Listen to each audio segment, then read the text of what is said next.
नमस्कार दोस्तों, स्वागत है आपका मेरे चैनल पे। दोस्तों, जैसा कि आप जानते हैं, इंडिया और रशिया का एक बहुत अच्छा रिलेशन रहा है और स्पेशली अगर हम डिफेंस डील्स को देखें तो दोनों देशों के बीच अच्छी खासी डील्स हुई हैं। लेकिन दोस्तों, पिछले कुछ समय में इनके अंदर कमी आई है और इंडिया ने अमेरिका की तरफ भी देखा है। दूसरी तरफ दोस्तों, अब इंडिया का फोकस मेक इन इंडिया की तरफ है। ऐसे में वह चाहता है कि ज्यादा से ज्यादा टेक्नोलॉजी ट्रांसफर हो और हम खुद सक्षम हो वेपन सिस्टम बनाने में। तो ऐसे में दोस्तों, इंडिया रशिया की राहें कहां तक जाएंगी, इसी के ऊपर बात करेंगे। चलिए दोस्तों, शुरू करते हैं।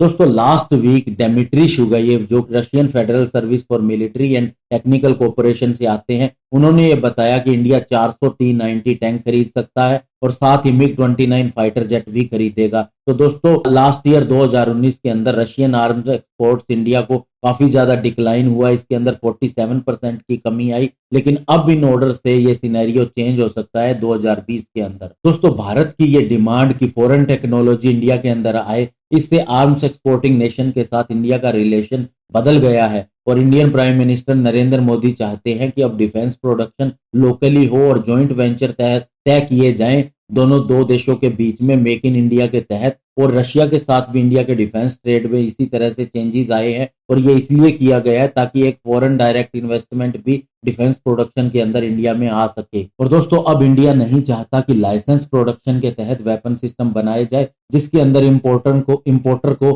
सारी राइट्स होती हैं वेपन सिस्टम को मैन्युफैक्चर करने के और साथ ही दोस्तों उसके पार्ट्स को भी मैन्युफैक्चर करने के। अब इंडिया का फोकस है ट्रांसफर ऑफ टेक्नोलॉजी के ऊपर, जिसके अंदर दोस्तों एक सारी चीजें देखी जाती हैं कि वेपन सिस्टम का लाइफ साइकिल कॉस्ट क्या होगा, उसकी ट्रेनिंग और सॉफ्टवेयर किस तरह के होंगे, इसके अलावा जो उसके पार्ट्स हैं वो भी यहाँ मैन्युफैक्चर करे तो क्या उसका कॉस्ट पड़ेगा। ये सारी चीजें दोस्तों पहले स्टडी कर ली जाती हैं, फिर उसके बाद में किसी फॉरेन नेशन के साथ जॉइंट वेंचर शुरू किया जाता है।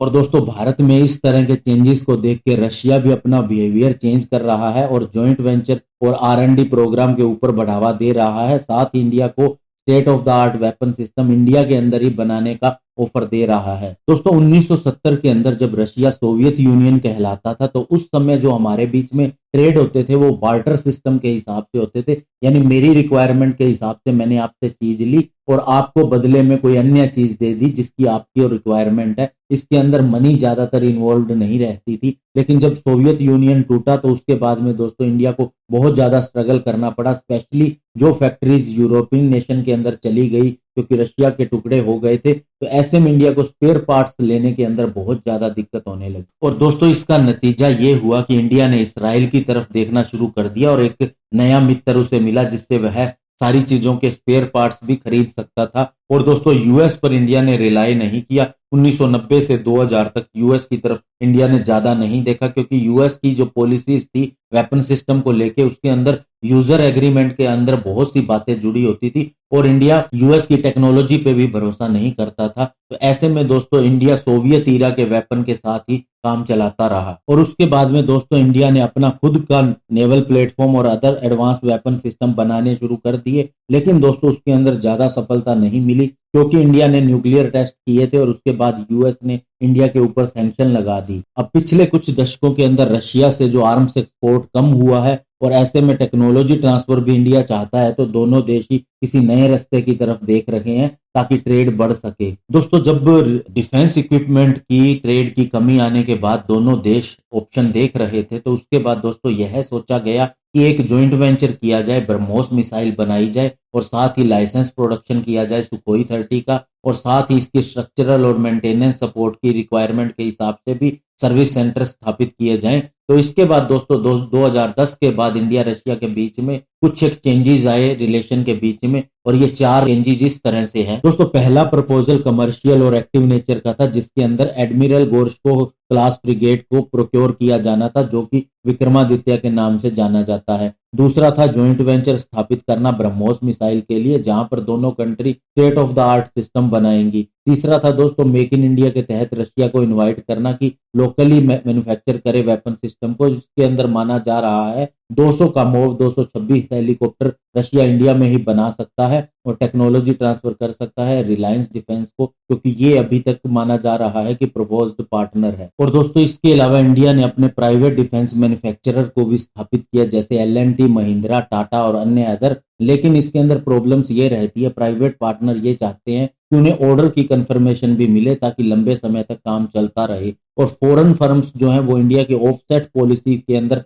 रिलैक्सेशन चाहती हैं, क्योंकि उसके अंदर कहा गया कि आपको जितना भी मैंडेट किया गया है 30% कॉन्ट्रैक्ट वैल्यू का इंडिया के अंदर स्पेंड करना पड़ेगा। और अब दोस्तों फाइनल के अंदर रशिया और इंडिया ऐसी अपॉर्चुनिटी देख रहे हैं कि दोनों के द्वारा ज्वाइंटली डेवलप किया हुआ, इंडिया के अंदर मैन्युफैक्चर किया हुआ सिस्टम किसी तीसरे देश को बेचा जा सके, और इसके लिए वे कंट्री भी ढूंढ रहे हैं। लेकिन दोस्तों इसमें सबसे बड़ी प्रॉब्लम ये है कि दोनों के बीच में एक कॉमन एंड यूजर एग्रीमेंट के ऊपर एग्री होना अभी फाइनल नहीं हुआ है, और साथ ही इंडिया की डिफेंस एक्सपोर्ट पॉलिसी का भी फाइनलाइजेशन नहीं हुआ है। तो कहने का मतलब ये है कि दोस्तों इंडिया के अंदर भी पॉलिसी के अंदर बहुत से बदलावों की जरूरत है। जैसे कि ऑर्डिनेंस फैक्ट्री बोर्ड की अगर बात करें तो ये पब्लिक सेक्टर की कंपनी है, और दोस्तों डिफेंस मैन्युफैक्चरिंग करती है इंडिया के सबसे ज्यादा। लेकिन दोस्तों जहां एक्सपोर्ट की बात आती है तो गवर्नमेंट की नीतियां इस तरह की है कि एक्सपोर्ट केवल फ्रेंडली नेशन को ही किया जा सकता है, इसके अंदर कोई भी क्लियरेंस नहीं है और बहुत बड़ी अनिश्चितता है।